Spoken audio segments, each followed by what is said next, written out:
Yo, what's up guys? Welcome back to the channel. In today's video, we have a new update and a new community update. But I would be lying to you if I said that these are the updates that we want to be receiving right now.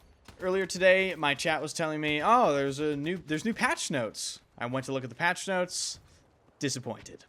Then later today, I actually saw another notification in the Battlefield Discord news channel, and I thought to myself, oh, that's abnormal. Sure enough, I look, there's a new community update, and not what I was hoping for. I don't know why I do this to myself. I just think it's because BF6 can be improved so easily that even the tiniest thing that they do, if it's the correct decision, it's just gonna catapult the game into a different level. But it's okay, right, guys? BF4 took over a year to become good. Yeah. All right, let's start going over this stuff.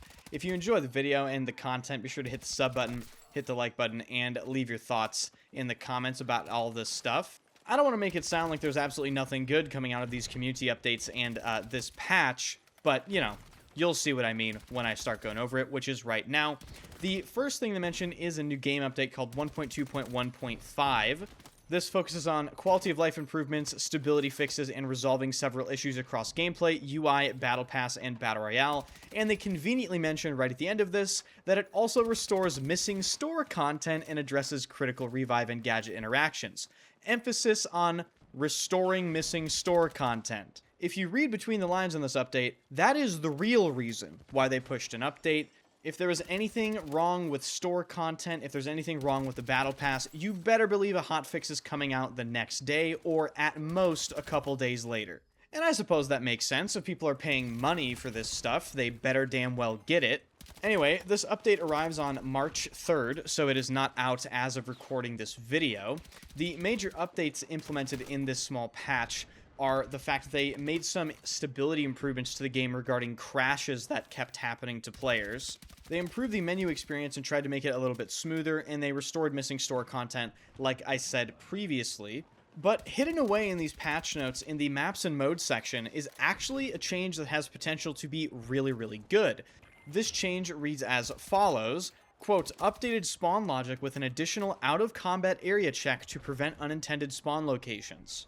This could be really good, but it could also be a double-edged sword and be really bad, because what they're referring to here is basically the game allowing you to spawn on a squad mate that is in combat. It will check more to make sure the spawn is safe. However, I'm sure a lot of you guys have experienced this. You're trying to spawn on a squad mate, there's really not much going on around him, and the game just won't let you spawn, sometimes for upwards of 10 seconds.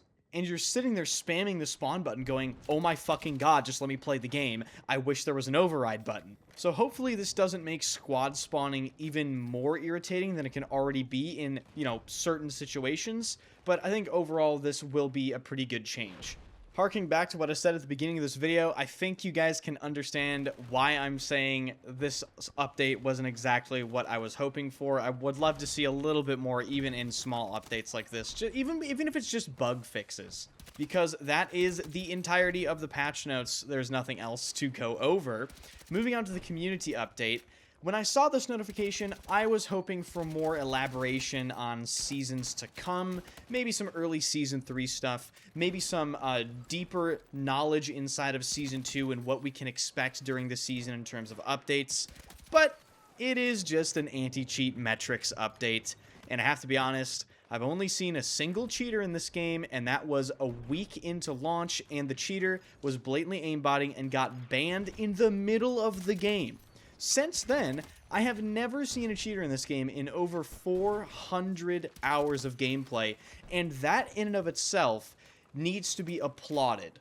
At least when it comes to multiplayer, I'm not entirely sure about RedSec. I have to say they have really reduced the amount of cheating to basically being non-existent as far as I can tell.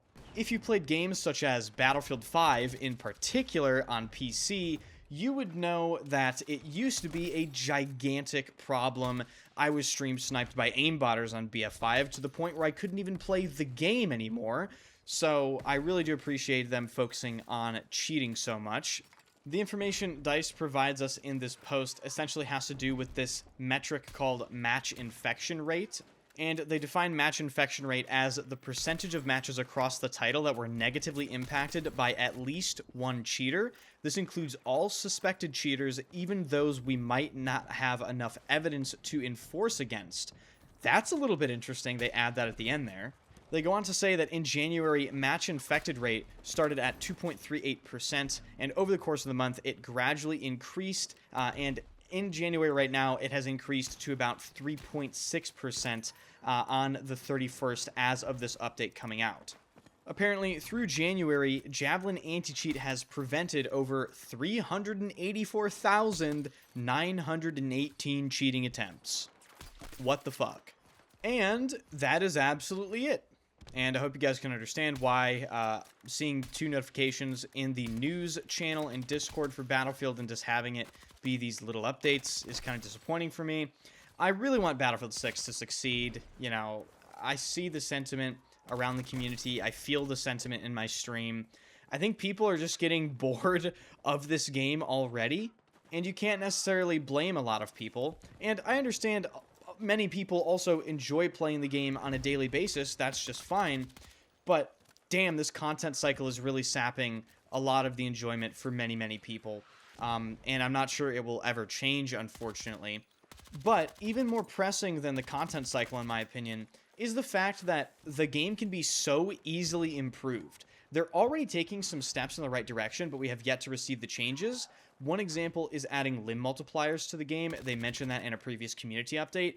That would just be a stellar addition to the game, because it would force people to aim a little better and more accurately in order to get the fastest possible time to kill, which might reduce the frustration element of playing Battlefield 6, getting laser beamed by someone you can't see, all that sort of stuff. And just to wrap this video up, I think if I were to summarize my frustration with this game right now, I'm just frustrated that we always have to be in this position where a Battlefield game releases and it isn't really that close to its full potential. There still has to be a number of massive changes made over potentially a number of years in order to get it to the state that it should be closer to at launch.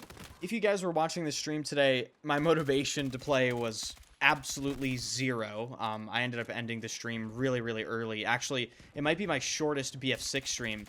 And that's just because I don't feel motivated to play, and that's fucking terrible. Especially considering Season 2 just started. I feel as though the season has already fizzled out, and we're just waiting for the new map to release on March 17th yet again, just like we were waiting for the first Season 2 map to release on February 17th. So, let me know your thoughts in the comment section about all this stuff, particularly if you are still playing Battlefield 6 and enjoying it on a daily basis, or maybe at least a consistent basis. If you do enjoy the content, hit the sub button. That would be greatly appreciated. Hit the like button and swing by the streams. All links are in the description. And check out the coaching. A lot of you guys have been signing up for the coaching. I've had a great experience doing it. I've met so many different types of players and people. Everyone from, you know, your typical ADHD Zoomer fucking turbo sweats all the way up to people that are retired and want to get better so they can play with their other friends. So check that out on Metafy, and I will see you guys in the next video.